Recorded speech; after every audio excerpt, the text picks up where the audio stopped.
All right, JJ Childers, we have talked about the envision, the E part of the escape plan. Let's talk about the S part of the escape plan, strategize. What's the difference between strategizing something versus envisioning something? Well, really, the primary difference is the S, the strategize, is where we start formulating a plan to accomplish what it was that we envisioned earlier on. Because when we talk about envision, so many people, they can't even picture it. They've had life or whatever it may have been that occurred to them in the past keep them from ever truly believing that they can accomplish things. And because they don't believe that they can accomplish things, they never even set those goals for themselves. So that envision process is to remove all of the noise that I just kind of referred to it and focus, what do you want? Don't think about whether or not you can accomplish. What if all of this was taken away? Envision how you want your life to be. Now we've got to take a look at how do we get there. Not the specifics of how we get there, but let's formulate a plan for identify where we are now, where do we want to go, how far is it going to be to get there. Now we can start strategizing a way to get there. What's the first step in strategizing something? What's the first thing that you have to start doing? Well, really, you got to take a look at where you're starting from. Where are you right now? And we'll talk about these in our strategies, but what we want to talk about is where are we right now? Because if I don't know where I'm starting from, let's say I want to map out, which that's what strategizing is all about. I want to map out a process. Well, if I go into, let's say, MapQuest or Google Maps or even using my GPS system, I've got to first put in the coordinates, where am I starting? Well, then where do I want to go? That's what the first one was. Where do I want to go? Now we've got to identify where we are right now. Then we can map out how we're going to get there. What's easier for people to do? Is it easier for them to envision and dream and come up with these goals and these values, or is it easier for them to say, all right, now it's easier for me to start putting down the steps? You know, I'd love to be able to give you a definitive answer, but it varies. Because for some people, the thought of even taking time to think about what they want is foreign to them. You know, I've dealt with a lot of different clients over the years that when I say, what do you want? What is it that would make you happy? I mean, what do you want for your life? They say, oh, I don't have time to think about that. I'm too busy to think about that. That's all a bunch of pie in the sky. Well, if you think about it, pie in the sky, let's take a look at that overall term, pie in the sky. The whole phrase was coined regarding truck drivers. To get them through, they would envision that pie that was awaiting them at the diner. Well, people now refer to pie in the sky as something that's a pipe dream. That's something that'll never come true. Well, in reality, it started off saying, that's that piece of pie that, yes, I will go the extra mile to get to that diner where that pie is waiting on me. That indicates that they arrived. They did indeed get the pie. The challenge is, we've now equated it with something that means it's unattainable. Why waste your time? It's because of those negative thinkers that have caused us to think that way. So for many people, just even envisioning it, they never take the time. Some people, on the other hand, they're all about dreaming. They're great with their dreams. They've got all these visions of grandeur and where they're going to be, what they're going to accomplish, but then when it comes time to actually sit down and work on that plan and devise a plan for how they're going to get there, I don't really have time to do that. So it really depends on who we're working with as to which one's easier. And you've got tried and true methods that will help someone who may be challenged in that area of developing strategy overcome it. Well, and that's exactly what we have. And the reason these are not, as I've said earlier, these are not things that I design myself. You know, if people were looking to me and say, okay, I only want to see strategies that you came up with on your own. Why would we do that? Why would we reinvent the wheel, as they say? Why don't we look at it and say, you know what? I can look at something that somebody else accomplished. Why don't I just apply the same thing? If I wanted to bake an apple pie, let's say, I'm not going to just open up my pantry and look at everything and say, I wonder how I can make this apple pie. Wouldn't it be better to go find that recipe of an apple pie that I know tastes great and then follow the steps that are outlined in that recipe? It's the same thing with financial strategies. Most people just don't know where to go for this information, and they don't know how to implement this information. That's what it is. We've basically taken this information from people who have been extraordinarily successful and said, you know what, if you will apply these strategies, you'll get these results. All right, so we're not going to reinvent the wheel, but let's take a look at some of these strategies that you're talking about. We'll come back and we'll talk about them. Strategy 1. Determine your current fiscal condition. One of the biggest obstacles that most people face in putting together a financial blueprint is that they don't know where they currently stand financially. Knowing where you are starting from will be the first step in determining how you get to where you want to be.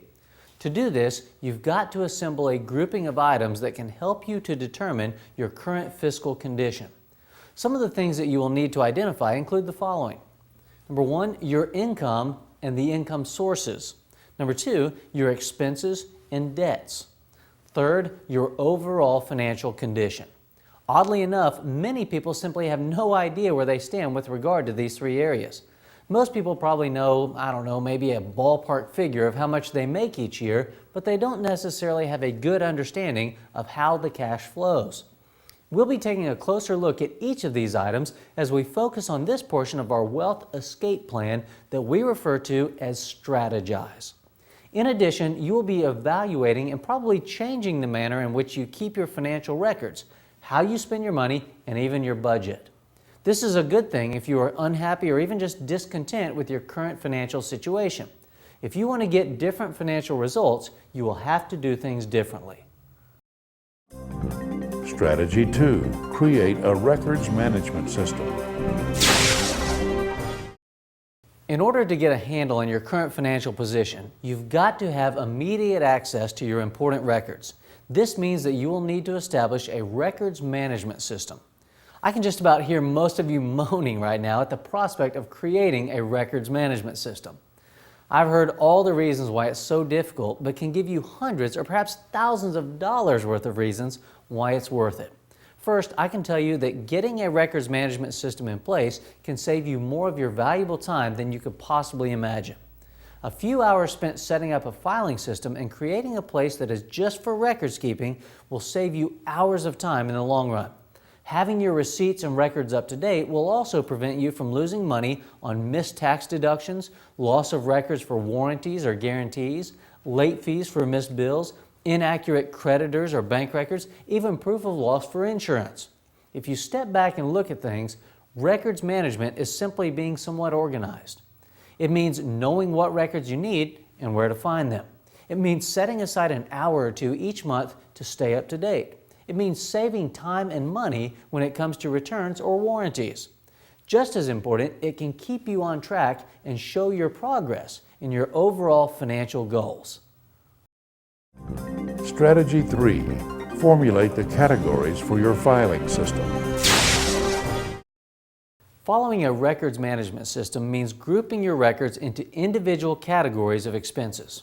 In this strategy, I am assuming that you've dug out all of your receipts and records and had them separated and placed in chronological order, have set up an area or filing cabinet just for your records, and perhaps even purchased a record-keeping software. But remember, Microsoft Money comes with most PCs. If not, you need to do this. Trust me, it will be worth it.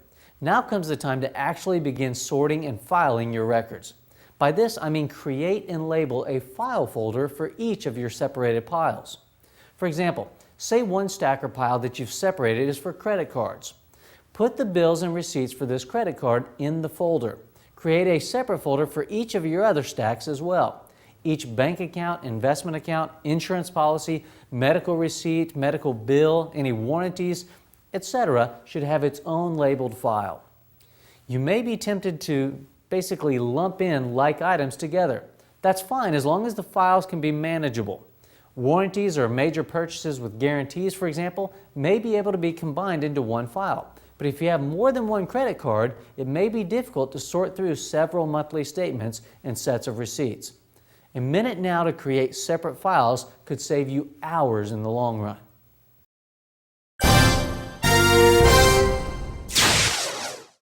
All right, JJ, you're talking about you got to start from some point and you got to do something different if you want a different result. So let's talk about the first step here that you're talking about doing in terms of developing this strategy for changing your financial condition. Well, I mentioned earlier talking about how most people don't know where they want to go.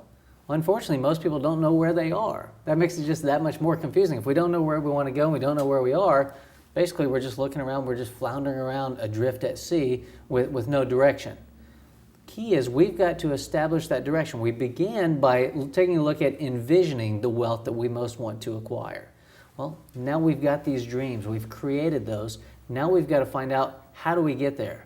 Well, the first way is to determine, where are we right now?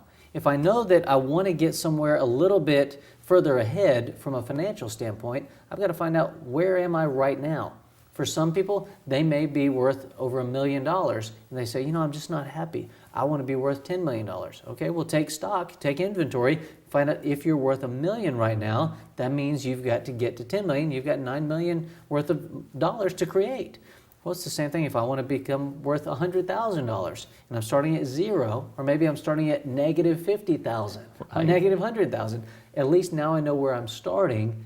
That will then enable me to formulate a plan to map out my path on how I'm going to get to where it is that I'm going. All right, so you know where you're starting from. All right, is there a mentality that has to be adapted or adopted for someone to say, gosh, I can overcome that obstacle, or yes, I'm definitely, that's where I want to go and I want to get there? Well, there's certainly a mentality, and so much of that is in making that commitment where we laid out our goals and we signed those goals. That helps you to basically establish and maintain that millionaire mentality, as I call it. Well, what we've got to make sure is that now, as we're mapping things out, we've got a good handle on where we are. Most people have no clue how they spend their money. First of all, they may have an idea on how much money they make, but there's a difference, because people will sometimes say, okay, I make $50,000 a year. How do they know? Because that's their salary. Well, there's a big difference between your salary and your paycheck. When I teach this with taxes, I say we have this concept called take-home pay. I saw a bumper sticker the other day that kind of summed it up for me. It said, my take-home pay will not take me home. That's what we're dealing with, because what happens, there's a big disparity because we have taxes. Most people don't think about their taxes as an expense. We've got to take a look at, what income do we have? What are our income sources? Because different sources will be taxed differently, and that's something we teach in great detail through our tax programs, different things on money management with specific regard to taxes. But what we've got to focus on right now are, what income do we have? Where are the sources of our income? Then we've got to take a look at the expenses. What type of expenses do we have? And then an overall snapshot of our financial condition. How much are we worth? Most people have no clue because they've never put together a financial statement. That's one of the things we've got to do as far as these strategies. So when you're talking about maybe identifying these expenses, it's really no different than in your business, whether you're applying this to your business or to your personal life. You know what sales are, but you don't necessarily know what profits are. And the only way you do that is you track the expenses so that you can subtract them from what you're making, from your revenues, from your sales. That requires some pretty good record keeping. And you advocated in one of your strategies creating a records management system. A daunting task for some who are, number one, already complaining about not having enough time, and number two, organization may not be their strength. It needs to become a strength. And that's where I look at it. Part of what we talk about is identifying areas of weakness and then turning them into strengths. You mentioned a little bit about, hey, that's very similar to what I do in my business, where I measure, here are what my sales were, my overall revenues, then I had these expenses, and then I can determine what is my bottom line. Well, see, that's a business. That's a different mindset. Most people think like individuals. You've got to change that mindset and start thinking like businesses. You've got to operate your life as a business. Now, I know some people say, I don't want to operate it as a business. That makes it seem like it won't be as much fun. Well, I can assure you, it's a lot more fun when you've got a bottom line than it is when you're not seeing any money at the bottom line. Because what happens is that people just don't have any sort of idea. Basically, they're like a ship without a rudder, just kind of drifting to and from different locations with no control whatsoever. To gain control, you've got to get some control over your understanding of your overall financial condition. So what do you do for clients? What do you do to help them organize this records upkeep? Basically, what we provide is a process, a plan, a system, a method, a strategy for ensuring that they keep the proper records. First of all, we tell them which records you need to keep, and then establishing a records management system. What we mean by system, anytime I see system, the best thing I saw one time was there was an acronym for system. And if you look at it, you think SYSTEM. That's an acronym for Save Yourself Some Time, Energy, and Money. I love that because, see, if you can systematize your life and put systems into play, into effect, all of a sudden you'll save yourself some time, energy, and money.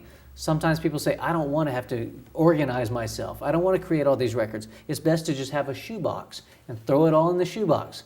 Well, you're going to end up in the long run costing yourself a lot of time, energy, and money. If you'll do what it takes from the very beginning, you'll save yourself that time, energy, and money. So I create the records management system. I still have to do something with it. You know, I mean, it's one thing to organize it and to have it in one place. How do I make the translation or the jump to doing something about what I'm accumulating and organizing? A lot of it depends on where you're starting. And what I mean by that is if you take a look right now, I look at say, my personal residence, my home. My garage, it can get out of control because we just accumulate a bunch of junk.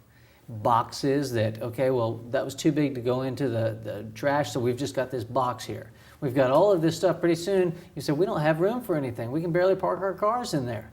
Okay, it may take an entire day. One Saturday, we may have to say, you know what? Today, we are going to get this thing cleaned out, organized, and whipped into shape. At the end of that day, we feel incredible. Now, during that day, we feel horrible because we look at it and we see what bad shape we were in, and we say, I hope we never get like this again. Once we've got it all taken care of and we're able to put it together into a workable format, now the key is just maintaining it. And if I'll take a little bit of time, I won't have to spend that entire Saturday, an entire day of my weekend having to get everything reorganized. If we can just make sure we do what it takes to create this record management system and then maintain it, we'll be so much further ahead and it'll be a lot of money in our pockets. Sometimes I tell people, tell you what, is it worth $5,000 to you to have everything in poor shape? They say, well, no way. I said, what if I told you I would pay you $5,000 to get it into shape? And they say, I'd do it right now. Okay? The challenge is, because they're in such poor shape, they may be missing out on tax deductions. They may be losing money, but they have no clue. They may have things that $5,000 is almost a bare minimum if they would simply take the time to get things in order through a records management system. Well, I have known people who have been financial successes who are disorganized. They almost thrive on the chaos. But, I mean, is it better if you know that it's not your strength to hire someone to help you do it? If you know that that's something that you just really don't want to do, I mean, for instance, you look at it, sometimes I say, my highest and best use is doing something other than maintaining this. I'm at a point now, you know, I'm very blessed that I have people that can do a lot of these things for me. The key is I have to at least keep my personal records, my personal things in place to get to them.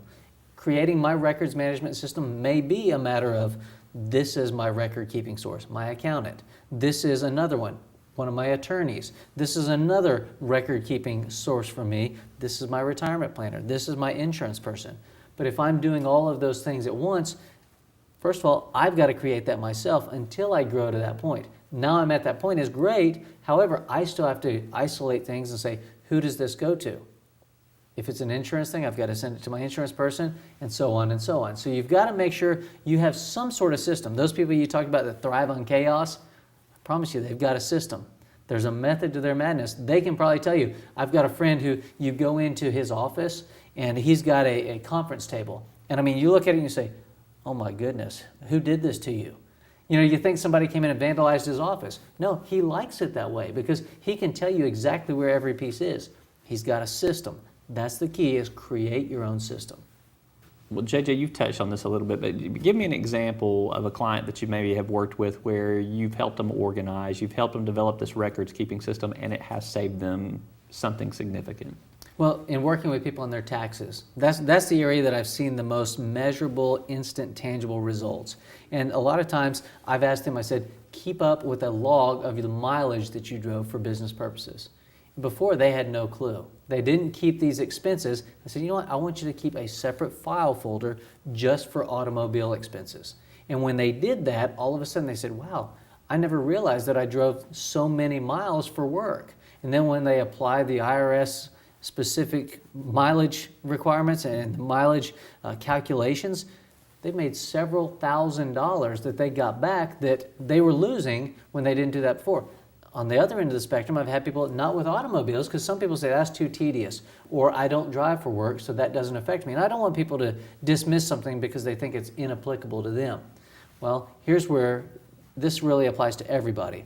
Everybody has some sort of business expenses if they've got any sort of business. And if you don't have a business, you need to start one. And that's something that we talk about quite a bit. Well, one of the things is ordinary and necessary business expenses. If you paid for paper, if you paid for even at your job. Sometimes people will incur business expenses for their employer that they were never reimbursed for because they lost the receipt. They said, oh, it was $5, it was $10, it was $20. The key is if you can keep up with those expenses, all of a sudden the 5, 10s, 20s add up to hundreds, maybe even thousands of dollars. When you can get reimbursed for that, that is a specific way to put a lot more money in your pocket. All right, we've got some more strategies on strategy that we want to talk about. Let's take a look at a few more and then let's come back. I got a couple more questions for you. Strategy 4. Identify and evaluate your expenditures. The first rule of financial management is to figure out exactly what it is that you are spending your money on. Most people have no idea how they spend all their money. Until you can figure this out, it will be enormously difficult to gain control over your finances.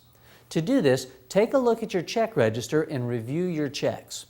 Answer the following questions. Who did you pay? How much did you pay them? What did you pay them for? Go back at least 3 months, 6 months is even better, to determine the expenses that use up your money.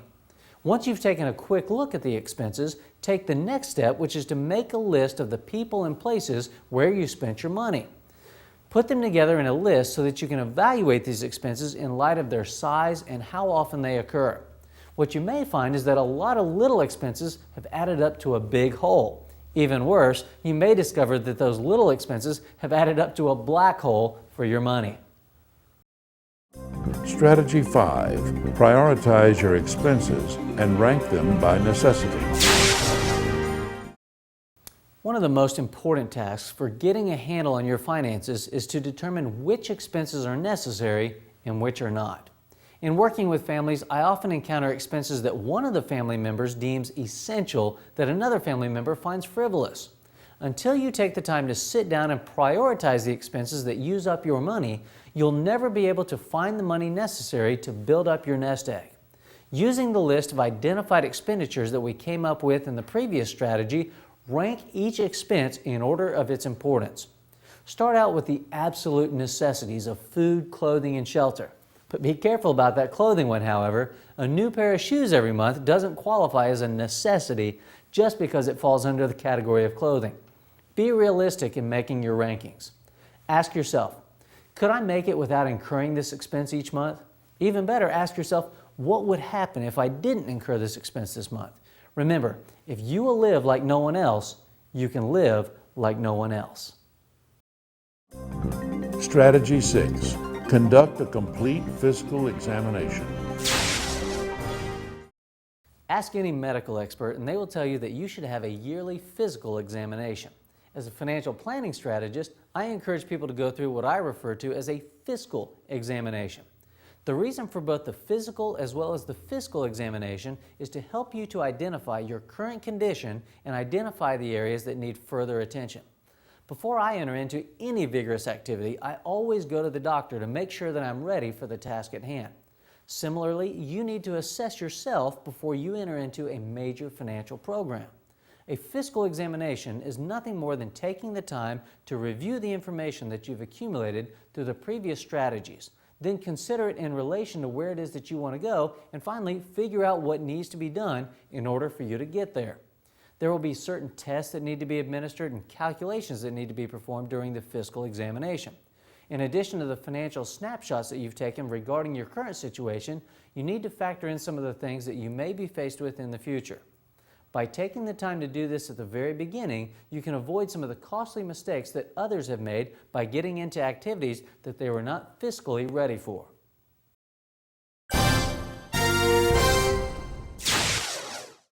All right, Judge, I want to go back to identifying and evaluating expenditures, and we talked a little bit even earlier about how you develop categories to kind of keep everything organized. What's an example of someone that you know who has learned something from this process of getting more organized and finding a way to evaluate their expenditures where they came back to you maybe and said, I am so glad that I did this? Well, the biggest example that I see a lot of times when I sit down and work with clients, families especially, I'll sit down and they come to me and they say, I don't understand. We made a lot of money, but we don't have anything to show for it. We don't feel like we're living too extravagantly. We don't feel like we're doing anything. And I say, oh, you know what? First of all, you need to identify your expenses. Most people have no clue where all their money is going. All they know is they go, they cash a check, they put the cash in their pocket, and by the end of the week, it's gone. Where'd it go? Well, if you've never taken the time to kind of reconstruct events by adding up your receipts, you can see that that's a pretty major undertaking that can be quite revealing. It's the same thing when I talk to these folks. I tell them, you've got to take a look at this. And they say, well, I'm not spending that much money. I said, well, let's see. And then I'll go through the steps with them. I'll say, let's take a look at the money you spent over the last month. And then I add up, this is the one, you asked me for an example, so here's one right here, going out to eat. Now, I got to tell you, I love going out to eat. I go out to eat quite often for lunch almost every day, and then quite often for dinner, especially as I travel. I have no choice. But when you look at it, a lot of this starts adding up. Sometimes I'll tell people, you spent $2,500 a month on food. Now, for some people watching this, listening right now, they may say, that is outrageous, $2,500 a month. Well, especially if you're a business person and take people out, that can add up quickly. Even if it's $1,000 a month. You think about that, $1,000 a month, that's a lot of money, even a couple $100. Let's just break it down a second. If every day you go to lunch, depending upon where you go to lunch, sometimes it may be $10 like that. How? Because you had your drink. Oh, it's just a Coke, but you know what? That Coke was $2. Then your meal was $7.95. And then the tax was maybe anywhere from 5 to 10%. All of a sudden, you're at maybe $13, $14. Oh, now it's time for the tip, which is going to be minimum 15% on top of your meal. It's not much to drop $10 or $15, $20 every day at lunch. Depending upon where you live in the country, it may be even more than that. So you look at some of these things, over a week's time, that may be $100, $150. Over the course of the month, and we haven't even factored in dinner, haven't factored in breakfast, we haven't factored in maybe Starbucks, or as Jerry Seinfeld calls it, $4. Because he says you can't get anything for less than $4. It feels that way. People don't want to give up their lattes. Well, if you start looking at this, that's where a lot of the money goes. That's an example of somebody that I've sat down and talked to, and they said, I haven't been spending that much money. I said, let me show you where you have. Yeah. You're talking about ranking and prioritizing some of these expenditures. Maybe as part of your family, you and your spouse have some different priorities, or things get ranked in a little bit different order. How do you reconcile that? Really, you've got to be honest with yourself. You've got to sit down, and it's got to be a quid pro quo. You look at it by that, what I mean is that there's going to be some trade-offs. You may have to give something up to make sure that maybe your husband or wife gives something up. Because a lot of times I see it, the husband thinks, well, if she wouldn't go shopping so much, and the wife says, well, he plays golf every weekend. And golf is not a cheap sport. You start looking at it and you say, okay, but my green fee and cart was only this. But what else went with that? You ate lunch while you were out there. Maybe you had a few beverages while you were out there. You had to get golf balls. Depending on your level of the golf game, maybe more balls. Depending on what balls you play with. And then you get your tees, which are minimal and probably even provided by the course, but still, you look at the towels, the gloves, the shoes, the clubs, and there's always a new, bigger, better club out there. Mm-hmm. So you start looking at this, it can add up to a lot of money, but sometimes you don't feel it because, oh, I just played this weekend. I forgot that I bought that $500 driver that's associated with my golf playing. Well, the husband may say, okay, I'll cut back on my golf a little bit. Then the wife may say, okay, tell you what, I won't buy as many clothes each and every month. And I don't mean to stereotype, it may be the other way around. Bottom line here is that we've got to sit down and have an open discussion. Create a dialogue between the members of our team and find out what are we spending our money on, what can we perhaps maybe cut back on. Okay, so this takes into account a little compromise. It also requires some self-discipline because it can be hard to give up that Starbucks coffee. It can be hard to give up that afternoon golf outing or that trip to Parisian or Neiman Marcus or Dillard's or wherever they're going to shop. So, I mean, how do you help coach some of these clients to have that self-discipline to make the leap? You know, maybe it's because I'm a lawyer, but I put everything on the scales. You know, we've got the scales of justice as an attorney, but I put everything on the scales. If you want to do that, I'm not one of those that says you have to cut back on that. You can't do that, because I'm one of those that says if this is important to you, then go out there and do what it takes to make this a reality for yourself. If actually spending that extra money is that important to you, then you have to realize you've got to put some effort on here to make more money so that you can afford this. If you're not willing to put forth that effort, then perhaps you can't afford it. So you've got to always look at that balance. Is it worth it to you to have to work a couple extra hours? Is it worth it to you to have to maybe start a business on the side? Is it worth it to you to maybe have to go out and take another trip to generate some income? Is it worth it to you to maybe put in some overtime? Is it worth it to you to maybe have to get another job that pays more money or create some additional sources of income on the side? That's what it's all about, is finding that balance. What are you willing to do? If you're not willing to do what it takes, then perhaps you need to look at giving it up. I'd rather be offensive than defensive any day of the week. All right, you also talked about conducting a fiscal examination, and I think the analogy that you used is it could create a big hole or a black hole, perhaps, but there are going to be some unexpected expenses sometimes. How do you budget for that? I mean, you can't plan for maybe a health problem or an accident of some sort. So do you find a way to set some money aside every month for that, to build up a little bit of a kitty, or do you just have to say, I'll cross that bridge when I come to it? Well, really what I talk about is the difference between people who are wealthy and the people who are not wealthy is how they deal with the and then some. And let me tell you what I mean when I say and then some. People that are wealthy, they make enough money to provide for all of their expenses and then some. That and then some goes into maybe a savings account, maybe an investment account, maybe a retirement account, something that they're able to use that and then some. People who aren't wealthy, they spend every penny that they make and then some. See, the key is how you deal with that and then some. That all comes into planning. That's why we talk about it during this process. Strategize. If you want to spend that amount of money, you're going to have to make enough money to provide for those expenses and then some if you ever hope to get wealthy. I outlined a couple of unexpected items that could be accidental or medical, things that are a little bit beyond your control. Are there some unexpected items or some and then some items that are within your control? There are definitely some that are within your control. If you know that you've got kids, those kids are going to have to go to college. If that's what you choose, you know you're going to have an education account set up. Well, you don't want to wait until they're in high school before you ever initially fund that account. You've got to be thinking about it early on. Well, you know what? Thinking about it early on may mean that you're not going to drive a brand new car every year. It may mean that you drive your car an extra year. It may mean that you stay in that house a little while longer. It may mean some things like that. And those are somewhat defensive strategies. As I mentioned, I prefer the offensive, which is go make more money.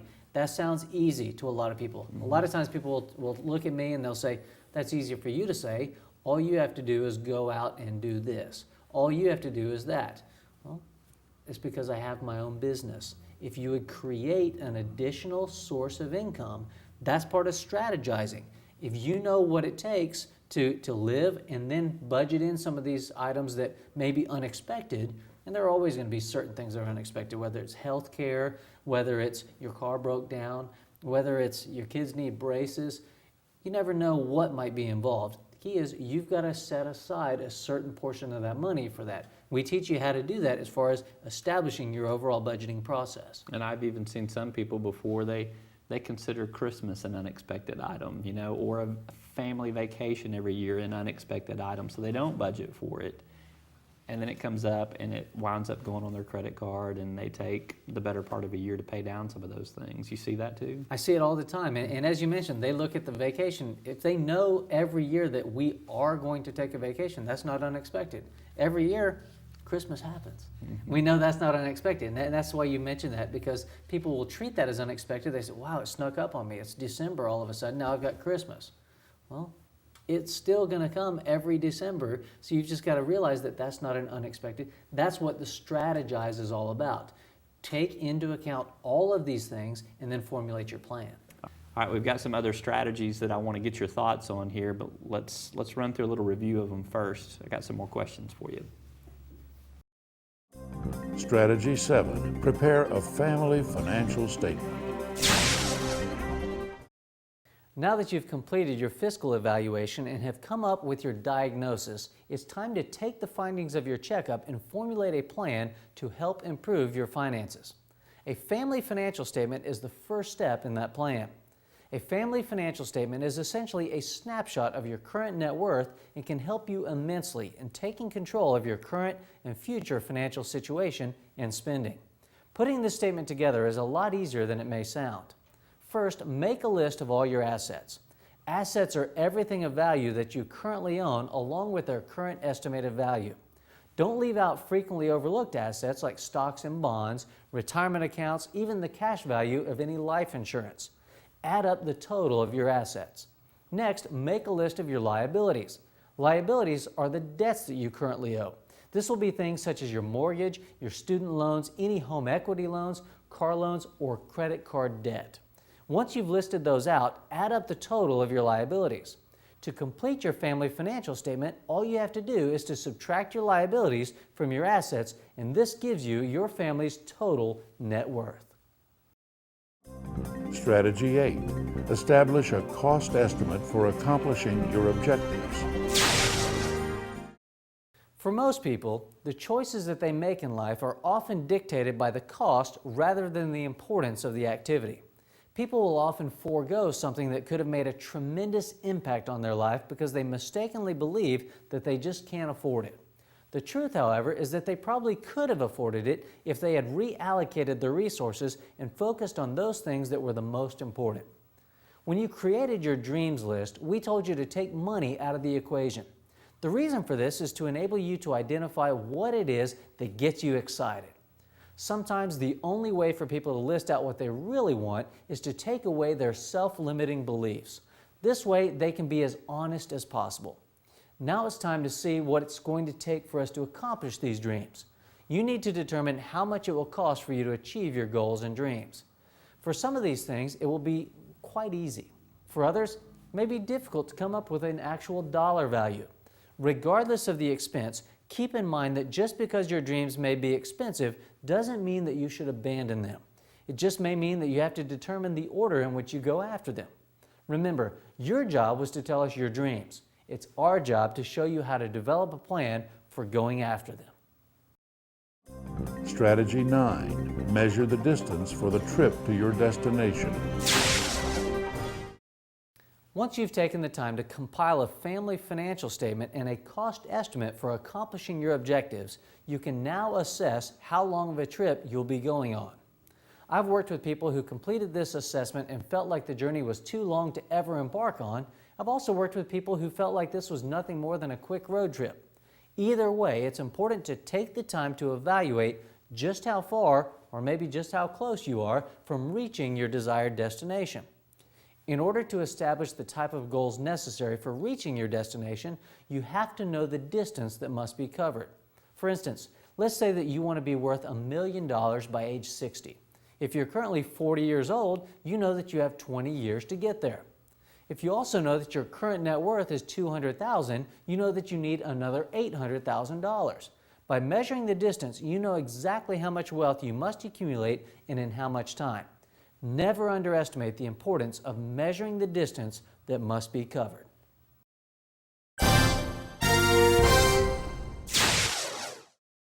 All right, JJ, you're talking about preparing a family financial statement. I deal with this in business all the time. Why do I want to deal with this when I come home at the end of the day? Well, you got to realize that one of the things that we're doing here, I know sometimes people say, I don't want to spend time on the envision process. I don't want to spend time on the strategize. Let's just get into the absolute core strategies right now. How am I going to make more money? So you know what? You're not going to make more money if you don't spend the time planning it and preparing yourself to make that money. Part of it is, one of the strategies we'll be teaching you is to get involved maybe in some commercial real estate. Well, when you're applying for a loan for commercial real estate, you're going to have to show a financial statement. Most people say, well, I just thought that, I didn't have to show a financial statement truly when I purchased my home. Well, it's a little bit different when you're buying commercial versus buying your personal residence. You're going to have to show different things, and you're going to have to basically provide that on a regular basis rather than a one-time thing. This is something not only that helps in instances like that, but it also helps you in assessing where you are. We talked about setting goals for ourselves. This is a great way to do it. If I know that my net worth is at a certain point and I want it to increase, I've got to have actual dollars, actual numbers to measure, did I increase? Did I not? My life may seem like it's going better, but in reality it may not be any better whatsoever. That's not all bad, but we want to continue to increase and improve at all times. So it's a measuring tool. It's a measuring stick. That's part of the strategy is you've got it, you've quantified it, you can track it, you can follow it. Just like you would in your business, you need to do it with your family finances. Exactly. You've got to stop thinking like individuals. Treat your family as a business. All right, you told us, JJ, earlier when we were in our envisioning process to make out this dreams list and to think about things without any financial barriers. Now we're strategizing and we're thinking about financial limitations. So maybe get me from the point of dreaming about what I want to accomplish and what I want to achieve. Now I've got to be realistic about it or find a realistic way to achieve the dreams. Well, really, the reason that we did that from the very beginning of saying, don't think about money at all. To me, it's almost like going to a restaurant. And unfortunately, a lot of people order from the right side of the menu rather than the left side of the menu, if you know what I mean. The right side, that's where the prices are. They don't get what they really want, they get what they think they can afford. Well, I don't want you to be thinking like that when it comes to your dreams. I don't want you to settle and think, well, I guess I can't accomplish this dream because that's out of my range. Well, that's why I eliminated that self-limiting belief early on so you could tell me truly, if cost was no object, what do you want? Well, now we've got to take a look at, okay, now we're going to figure out what it's going to take to get there. Because I still have to know that. It doesn't mean that cost will never be an object. It's going to be an object, but not when we established our dreams. Now it's written down on paper. You can't go back. You can, but you don't want to go back. And I don't want you to go back. I want, now that you've told me, let's talk about how we're going to get there. Now we've got to apply some reality and say, here's how much it cost. Now let's formulate a plan on how we're going to be able to pay for it. Whether you're taking that trip, okay, how much is this trip? You want to go on a cruise? How much is this? You want to drive this vehicle? How much does it cost? You've got to factor these things in so that now you can go about the business of achieving these goals. You ever find anyone who, I guess, lays some dreams out there that can't be quantified? There's not a way to strategize to get to that dream? I mean, sometimes I do, because there are some people that say, my goal is to be happy. Okay, well, it's kind of hard for me to say what's going to make you happy. A lot of it is self-determined whether you're happy. And sometimes we even get to a certain point that we say, okay, once I achieved all the things that I thought would make me happy, now I'm not happy because I haven't achieved greater goals. So what's referred to sometimes as the hedonic treadmill, that we just continually will acquire something and then we're unhappy. So we set new goals for ourselves. Then once we acquire those, we're unhappy. That there's this perpetual state of unhappiness. Well, to me, I say that's a perpetual state of happiness, that we're continuously working, devoting our lives to getting from one point to the next. That's the way to look at it. You've got to make sure it's all in how you view things. But there are some people, that's why we say make your goals quantifiable, make them specific, make them measurable. I want to have this particular house. I want to purchase this particular type of vehicle. That's why that vision board was so important, of putting that together so that we can see it. And as we begin to see it, there's a saying that, I love this saying, is whatever the mind of man can conceive and believe, it can achieve. That's part of this process. All right, you also speak to measuring the distance that it's going to take to achieve some of these goals here too. That requires patience. That also requires self-discipline, something that we've talked about quite a bit. Why is it so important, and how hard is it for you to help clients make those measurements to determine how long it's going to take for them? Does it discourage them at some point in time? Well, what I've found is actually it does quite the opposite. Rather than being discouraged, and I'll give you a quick example. A lot of times in my business, I like to think I'm a pretty ambitious person, and I set some pretty ambitious goals for myself. Well, a lot of times in the midst of going after those goals, you can just quite honestly get overwhelmed. And I understand, I feel what it's like to go through a situation where you say, I've got more to do than I can possibly accomplish. Well, what I learned one time in working, I paid people some pretty high dollars to show me a process. And in retrospect, I said, wait a second, why did I have to pay so much money? That was so simple, so much just common sense. But as the saying goes, common sense is not so common. Here's what they taught me. They taught me to, let's take a look at the overall project, find the end point, and then if you know that it has to be done here, basically work backwards. What now has to be done by this point? Then what has to be done by this point, and so on and so on and so on. Now, if I work it in bite-sized chunks, there's a saying, how do you eat an elephant? One bite at a time. Well, people may not like that particular example, but you look at it, it's the same thing. How do you accomplish any enormous task? A little bit at a time. If we can now measure out the distance where we've got to go, we've got a timetable established for when we're going to accomplish that. Now we can break it into bite-sized chunks so that you can accomplish whatever it is you set your mind to. Yes, okay. These are good strategies. We've got some more on strategies. I want to ask you some more after we get a little bit more of a primer from you. Strategy 10. Set a reasonable timetable for arriving at your destination. One of the biggest frustrations that I see people encounter comes from setting unrealistic timetables for accomplishing their objectives. For this reason, it is imperative that you set a reasonable time frame in which to reach your destination. The hardest part of this deals with the balancing act of not being too ambitious or being too conservative. It's important to realize that different people have different goals which necessitate different time frames. For instance, if one of your goals is to climb Mount Everest, you need to take into account that there are only certain times of the year when the weather conditions allow for your ascent. Additionally, you've got to factor in an appropriate level of training prior to making your summit attempt. Depending upon your starting point, you will need to establish your own personalized time frame. Be reasonable, but be ambitious. This is where our practical side interacts with the dreamer in us. Don't let the mental barriers get in the way. You can either be a person who achieves their dreams or one who just dreams of achieving. The best part about it is that the choice is yours. Set your mind to making your dreams a reality. Strategy 11. Plan your work, then work your plan. One of the best pieces of advice that I've ever received was to plan my work, then work my plan. If you break this down, it's really quite simple. By now, you should understand the importance of going through a detailed process of deciding exactly what it is that you most want to achieve with this gift of life that we've all been given. While it's certainly important to spend the time necessary in planning out what we want, you must then put the plan into action. Over the remainder of the materials, we'll be providing you with strategies for achieving whatever it is that you've set for yourself, no matter the size. We've completed the process of thoroughly identifying where it is that we're going and exactly what it will take for us to get there. Once you design a specific plan for how you will make it to each milestone on your journey, the key now is to work your plan. By sticking to the working of our plan, we will know that we are on pace to achieving those things that are the most important to us. When times of discouragement occur, which they naturally will, we'll know that as long as we stick to our plan and work the strategies, we can and will reach our destination. You've planned your work, now it's time to work your plan. Strategy 12. Spend at least 1 hour per day brainstorming your voyage.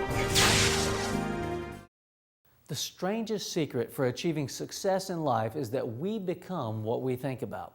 With that thought in mind, it seems pretty obvious that we must focus on our journey. However, life has a way of sidetracking and detouring us down paths that lead away from rather than toward our destinations. Because there can be so many distractions out there waiting to take us off the pathway to prosperity, it is imperative that we set aside specific time to focus on our trip. The recommendation that I give people is to set aside at least 1 hour each day doing nothing but meditating on our plan. During this time, think about ways to accomplish your objectives. Develop new thoughts and ideas about what you must do to get to where you're going. Be sure to have a pen and pad of paper ready so that you can write down your ideas. Rest assured, not all of your ideas will be good ones. However, some of your ideas will be great. Go through the process of writing them down and reviewing them on a regular basis. Some of those ideas that weren't so good may lead you to an idea that can make all the difference.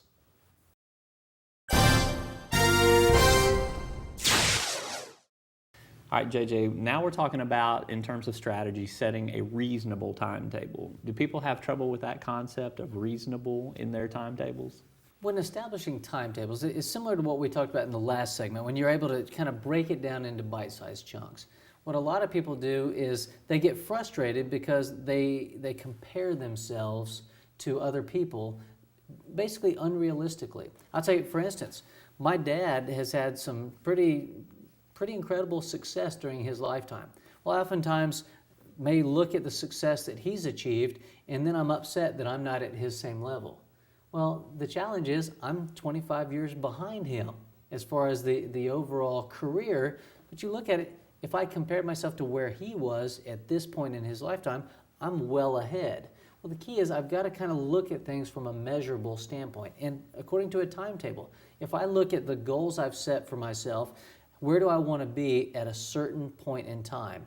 Okay, well, once I've laid out that plan, now I need to measure myself by that, basically that snapshot in time, rather than have I accomplished everything 10 years early. And you may have a different set of values and a different set of dreams and a different set of goals than your father had where he is now or where he was 25 years ago too, true? Yeah, the key is it's got to be personalized. Sometimes people find themselves living somebody else's dream. They're not going to be happy. The other person's not going to be happy. The key is we've got to find what it is that we most want out of life and go out there and get it. All right, when you're talking about planning your work versus working your plan, you mentioned that it can become discouraging at times for some people. And so how do you help people fight through discouragement and help them get over that hump? You know, I'll give you a great example in the whole concept of plan your work, then work your plan. You know, there are times I'm actively involved in commercial real estate. And the reason that I first got involved was that I looked at it and I said, hey, real estate can be a very powerful tool because I'm utilizing the concept of leverage, where somebody else is paying off my investment for me. Well, I love that whole concept where I look at it and I say, okay, I buy the property, I rent it out to somebody else, they make the payments, and then at the end of the mortgage term, I've got an asset that is paid for free and clear. Now when I rent it out, that's income that comes into me. Well, from the beginning, that's a long-term strategy. I've got to tell you, there are times when you look at it and you say, oh, there's a repair that had to be made. I'm out $500. I'm out $1,000. I may be out $5,000. I may have to put on a new roof or something.